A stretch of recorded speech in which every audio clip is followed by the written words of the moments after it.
Buenas a todos. Si deseas ser delegado de protección de datos, te estás preparando para ello o has asumido ese rol en la empresa, este vídeo te va a interesar mucho. En este vídeo voy a darte algunos consejos que me hubiera gustado tener hace muchos años cuando empecé en protección de datos. Me certifiqué según esquema de la Agencia Española de Protección de Datos en el año 2019 y he ejercido como DPD en diversas organizaciones, algunas pequeñas y otras grandes entidades. Así que voy a darte un repaso por los tips más recomendables. El primero es fundamental, no lo olvides, fórmate. Fórmate mucho, todo lo que puedas. Lee todo lo que caiga en tus manos. Resoluciones, entra en la página de INCIBE, entra todos los días en el Centro Criptológico Nacional y no solo en nuestra autoridad de control. Intenta ver qué se está haciendo en otras autoridades de control europeas que te va a venir genial.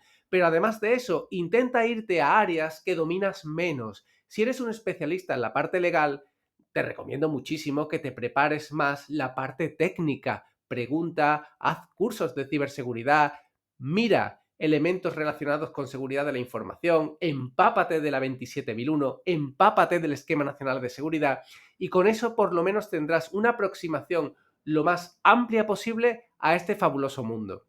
Eso sí, recuerda que en este sector los expertos se cuentan con los dedos de una mano y nunca podemos considerarnos unos expertos si no dominamos todos los ámbitos. Yo soy el primero que siempre pienso que me falta muchísimo por aprender y todos los días se puede descubrir algo nuevo. Si estás empezando en el sector o es la primera vez que vas a ejercer como delegado de protección de datos, te interesa mucho conocer las resoluciones de la Agencia Española de Protección de Datos, te interesa muchísimo conocer los informes jurídicos, sobre todo por ver el criterio y por conocer cómo se mueve la autoridad de control, qué busca, qué pide normalmente. Eso te llevará a anticiparte y cuando hagas un análisis de riesgo o cuando ayudes en una evaluación de impacto, ya podrás dar un firme criterio y seguramente vaya muy alineado con lo que nos va a pedir la autoridad de control. Y eso ayudará a tus usuarios, a tus clientes o a tu empresa. Este consejo me hubiera gustado grabármelo a fuego hace años. Documenta y justifica. Recuerda que eres lo que puedes demostrar. Si realmente puedes demostrar que diste un consejo a tiempo, que hiciste una investigación de un hecho concreto, que contestaste a un usuario o que en una brecha de seguridad dejaste anotado tus consideraciones, vas a tener la prueba que respalde todo el sistema.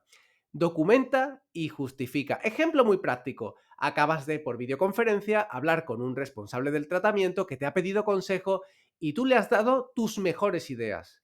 Acaba la videoconferencia y no queda nada registrado. ¿Qué haría yo en este momento?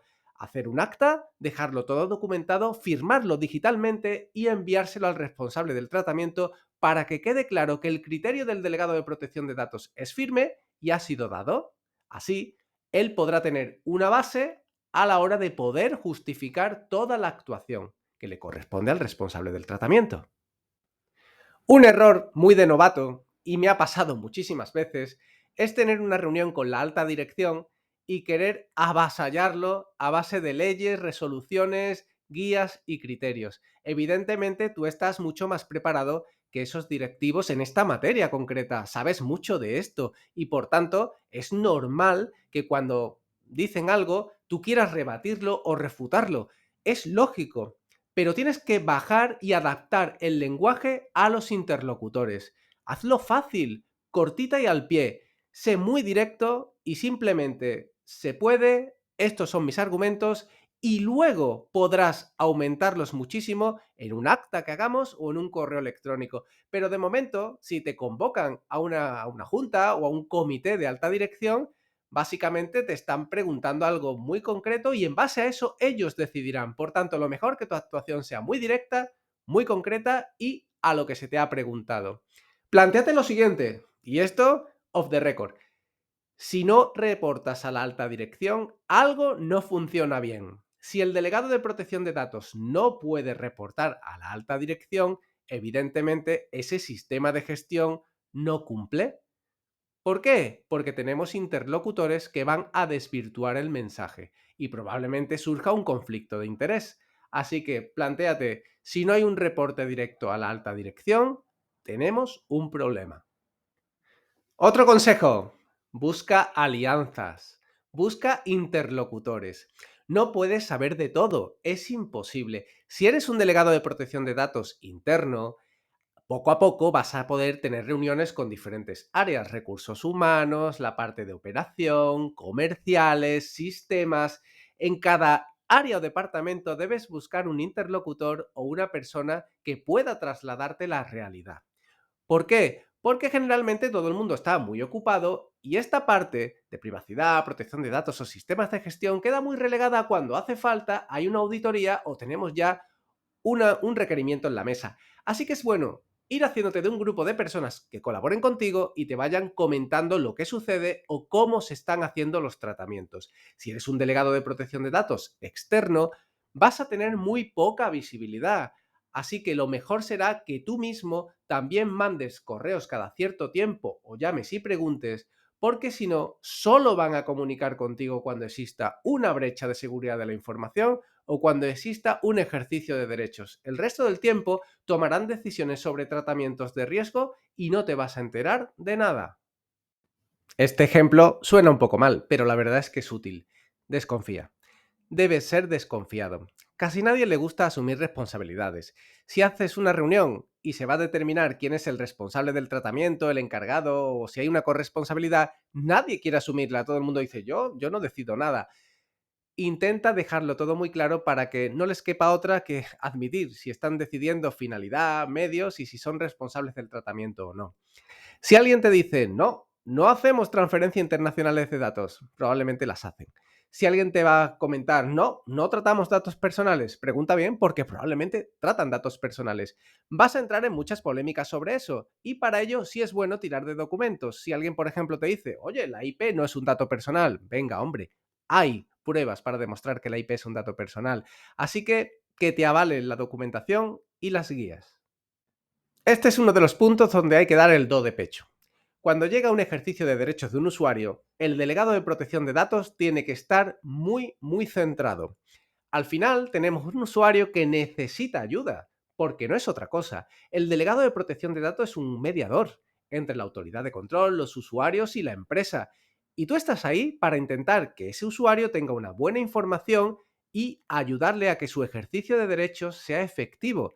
Hay veces que el ejercicio de derechos ni siquiera está bien planteado o simplemente el usuario, que no tiene por qué tener conocimiento sobre esto, quiere algo, pero no te lo ha pedido de la forma más correcta posible. Ahí entras tú para poder ayudarle y saber realmente lo que quiere ejercitar.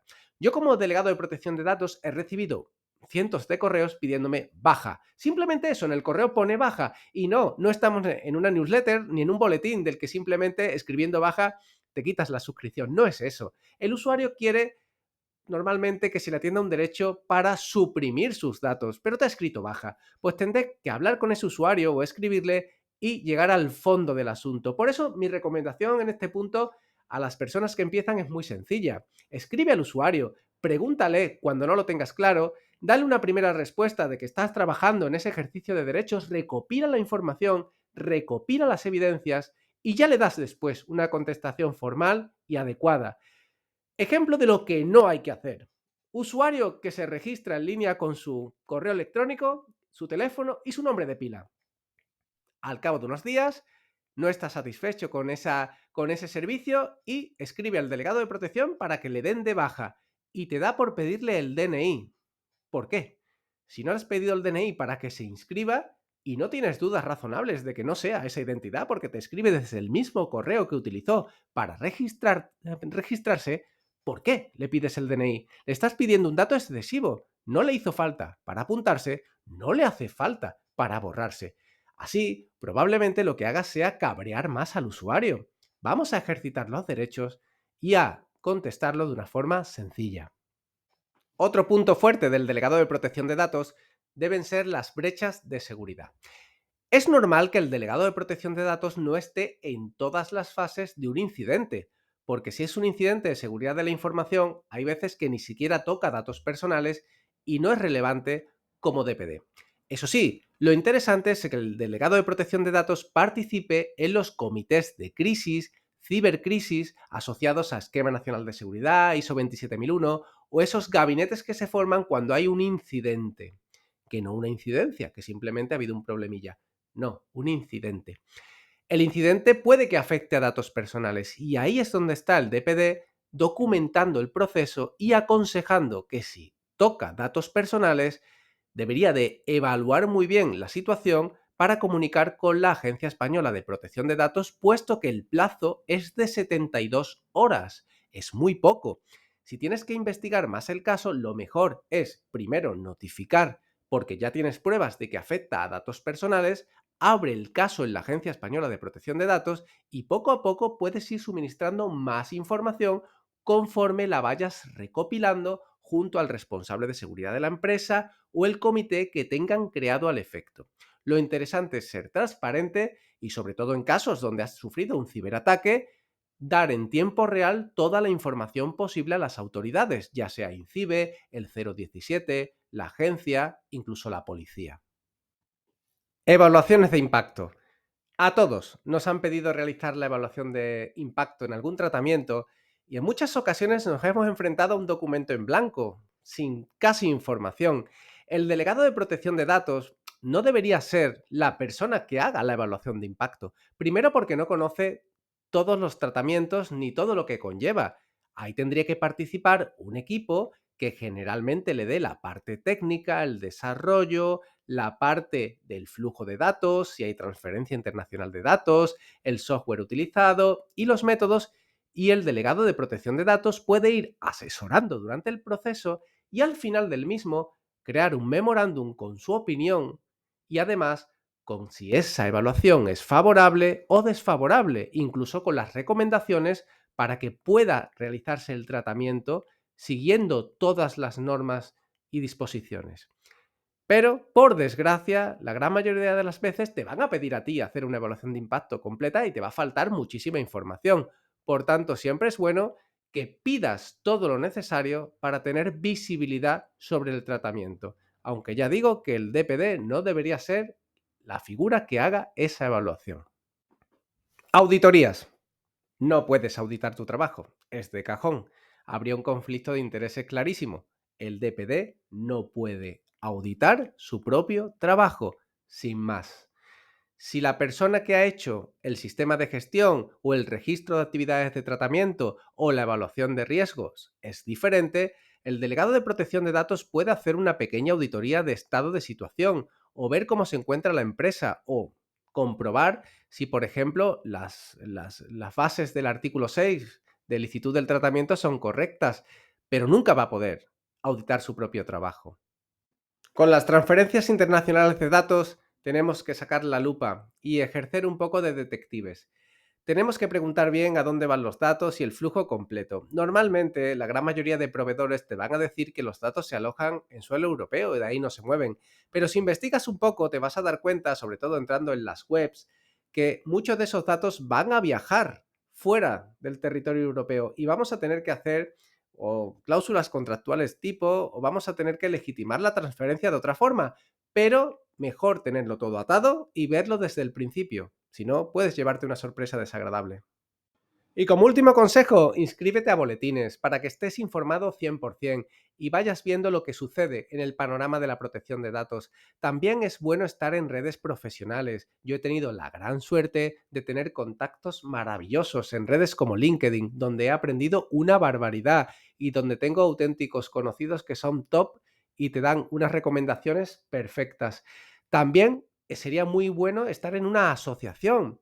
Hay varias y puedes elegir la que quieras, pero al menos estarás respaldado y al final una mano amiga te podrá explicar cosas que desconoces o ayudarte en algún tratamiento concreto del cual no tienes experiencia. Porque como hemos dicho antes, no se puede saber de todo y a lo mejor dominas un nicho, el de los datos de salud, pero no has tocado nunca datos en el plano laboral o simplemente no dominas la inteligencia artificial y no sabes lo que hay detrás. Siempre vamos a necesitar ayuda y por eso la comunidad del dato es tan colaborativa. Por suerte, entre todos debemos seguir alimentándola. Y para eso es este vídeo, para fomentar la cooperación. Mucha suerte y actúa bien.